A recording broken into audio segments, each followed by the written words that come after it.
Well, it's July, and if you're anything like me, July 5th means that it's time for Halloween. But I've got a confession to make. This year I might become the most hated guy in my neighborhood.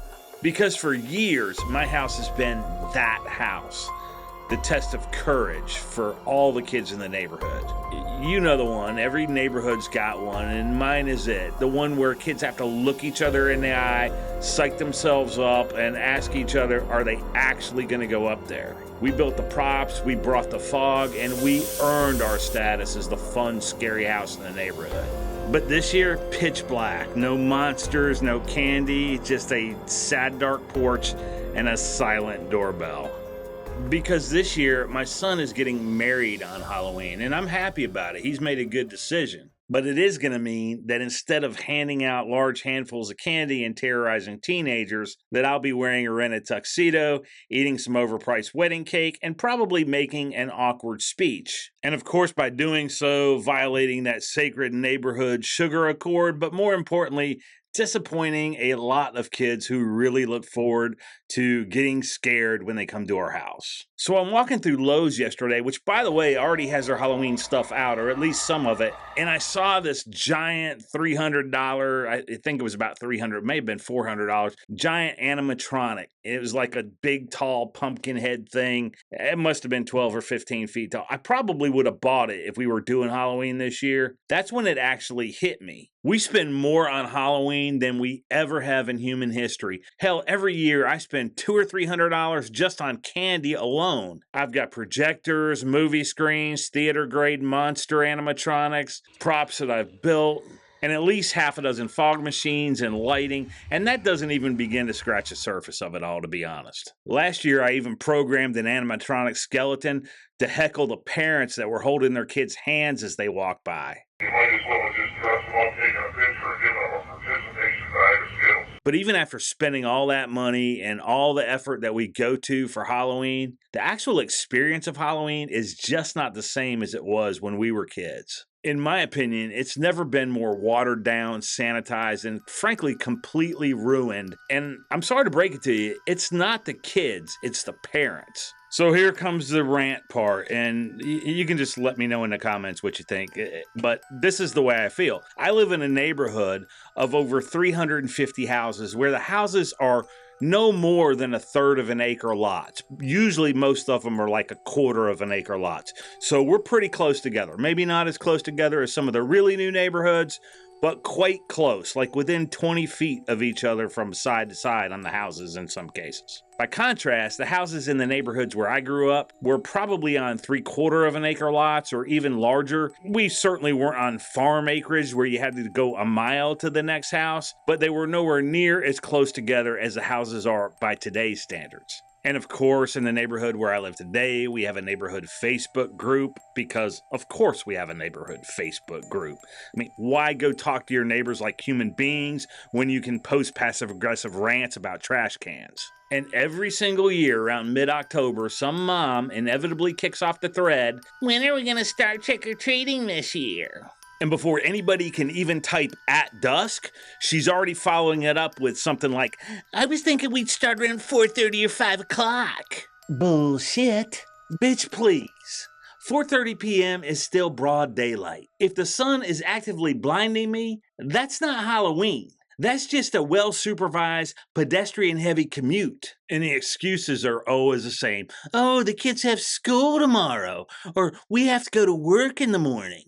Big deal. We had to go to school the next morning too. We survived. By pushing the start time into the middle of the afternoon, they've stripped the holiday of one of its core ingredients, actual real-life terror. Hear me out. When I was a kid growing up in the 70s, Halloween was not a scheduled daylight parade.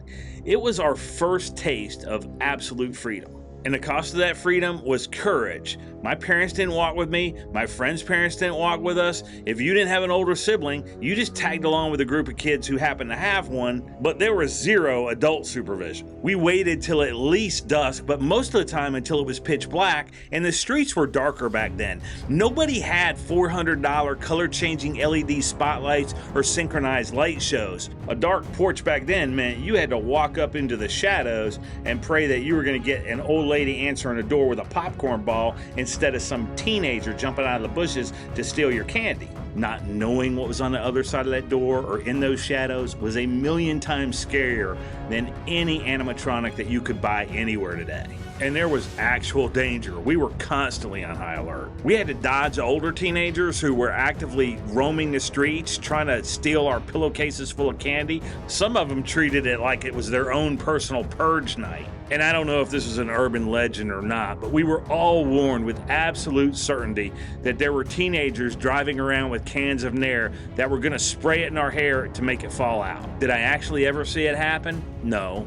Was it real? Probably not, but we believed it. And we ran through those dark streets like our scalps depended on it. It was terrifying, it was chaotic, and it built character. Heck, we even had to smuggle our own mischief gear out of the house. We had to sneak toilet paper, shaving cream, and tomatoes past our moms because we were all expected to contribute because a little healthy mischief was just part of the experience. There was nobody getting bent out of shape about getting a tree toilet papered back then. We've turned a once treasured rite of passage into some sort of daylight hand-holding stroll. I see parents now walking even with teenagers, and that's if they're even walking. I'm not kidding you. I see families rolling house to house on golf carts and in SUVs. Our houses are literally 20 feet apart. You're getting a piece of chocolate every 20 paces, and you still can't be bothered to use your legs? No wonder we have a health crisis.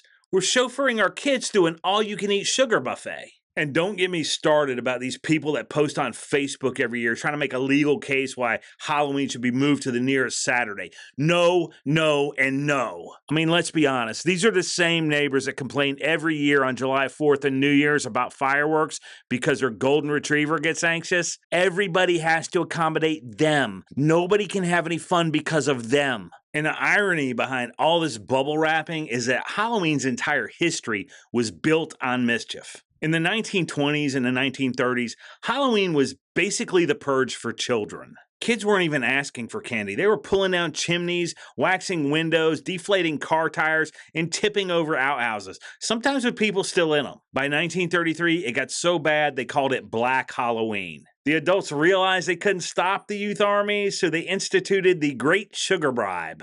Trick or treat was a literal ultimatum. Give us a treat or we'll destroy your property. We bought our piece with Hershey bars. But today, we've completely broken that treaty. Parents want the treats, they want the daylight, they want the golf carts, and they want it moved to Saturday for their convenience. And to those parents, I say, hell no. You're wussifying your entire country with your nonsense. But to the kids in my neighborhood, I'd like to say my porch is going to be pitch black this year. Someone may or may not be home.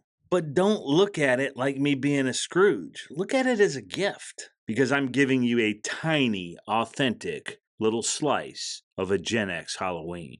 A dark, quiet, unpredictable porch. To everyone else turning on their lights this year, buy the good candy. I mean, historically, it's not a treat. It's protection money. Alright, I hope you enjoyed the video. If you did, hit that like button and consider subscribing to the channel. Also, I'm going to put a link in the video description that is going to take you to a list of some of my favorite Halloween gear. Everything from party decor to Halloween animatronics to costumes that our wives probably shouldn't wear anymore, but they get away with it on Halloween and we really like it. All that stuff will be in there. Shopping through those links helps the channel at no extra cost to you. I really appreciate it when you use them. Happy Halloween. I'll see you in the next one.